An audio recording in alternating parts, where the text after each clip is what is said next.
Тілі үйрер дәмді ас бұжыны жасаймыз. Тоқтының қарнының ішіне ет, бауыр, май, пияз, қалауыңызша жүрек қосып, барлығын турап, қара бұрышпен бұрыштап, тұзын тұздап, ұн сеуіп аздап су құямыз. Мен бұжының 3 түрін жасайын дедім. Біреуіне картоп, екіншісіне күріш, үшіншісін сол салмасымен өзін қалдырдым. Қойдың қарнын тап-таза қылып тұзда жібітіп, кейін жуып алдым. 3-ке бөліп 3 бұжы шығардым.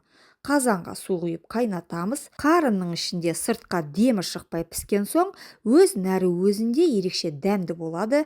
Жаймақ қамырды жайып жіберіп пісіріп алдым, үстінен бұжыларымды қойдым. Пышақпен кестім, дәмін таттым. Бұл тағамды ыстықта, суықта жей береді. Ет асқанда қосып асса да керемет. Қалаған бұжыдан ауыз тиеміз. Сорпасы нәрлі, пайдалы. Толық видеом YouTube арнамда. Қиын болмаса тіркел, сақтап ал ас дәмді